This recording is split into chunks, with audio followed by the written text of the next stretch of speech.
So I was chatting about Trump, his chances in 2020. Now, he'll only win if they want him to win. They totally control the voting machines.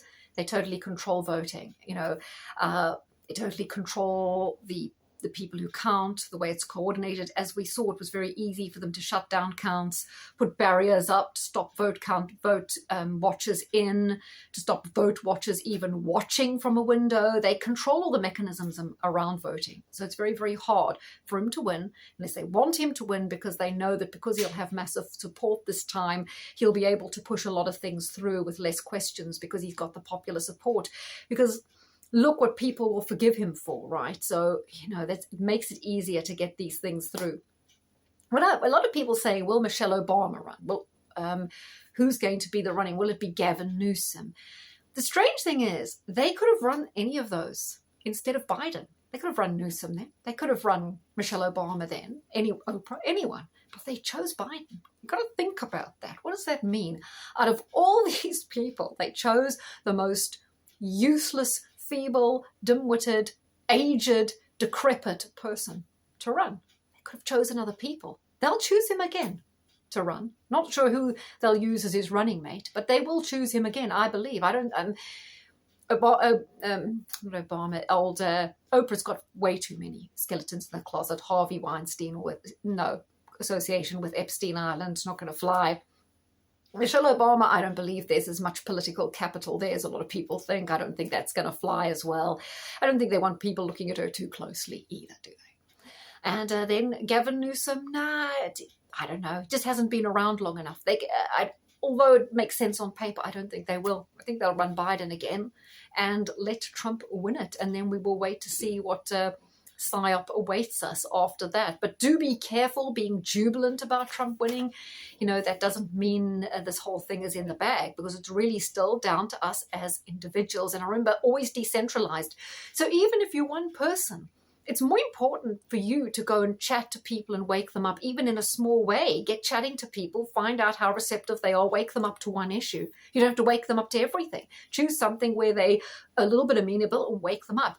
It's up to every one of us doing a little thing, because the big people, you can get at them. Like I say, you've got a big platform like Alex Jones, you need to sell product, blah, blah, blah. You're vulnerable. They can go if you, even Gemma Doherty, they're hammering her with lawfare.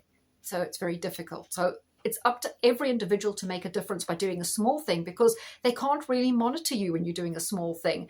Chatting to random people at your workplace, your restaurant, the pub, where you interact, you can have a big effect at waking people up. Just do it in a way that matches their priorities, concerns. Fill people out. You know where they're at. You know what they're going to go for. There's, as I said to you, the whole buffet of craziness they're pushing on us anyway. So I saw they were saying in the Daily Mail, I just can't believe they're serious about this conscription. I was thinking it's a psyop, but they keep going on about it. And now it's all Britons, right?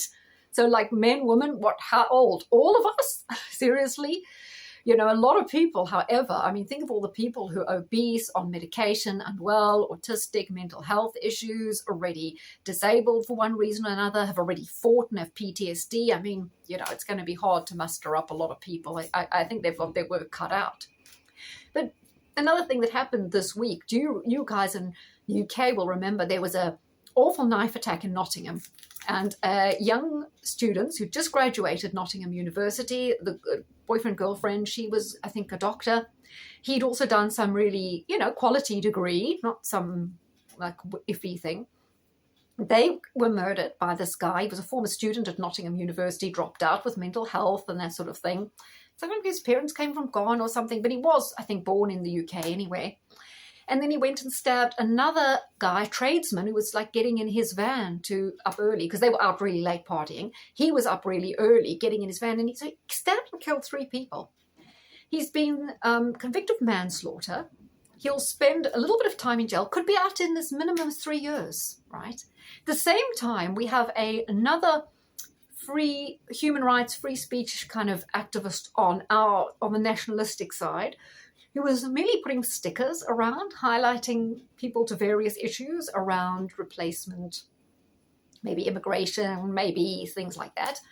He was in court, and the judge said although he'd done nothing unlawful, hadn't broken the law in terms of any he'd said, it was kind of hateful content. And he is going to be sentenced, and he may serve longer than this person who actually killed 3 people, but his mental health. I mean, what are we going to do? Are we going to have like a team of psychologists instead of policemen, social workers instead of lawyers, and then instead of prisons have kind of rehab centers? Because there's no such thing as a crime, because everyone ultimately has a mental health issue, or they wouldn't have done what they did, unless, of course, you belong to the wrong demographic, and then they'll sort of fish around and invent a crime, whatever it is. Okay, so is that, but we must be scared of Putin, because Putin threatens our democracy, you see. He's a tyrant. People in this country are benevolent.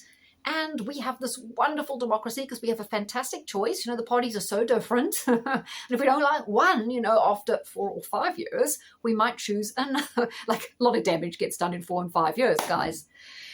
Yeah, so that's the state of it. That's the state of where we are.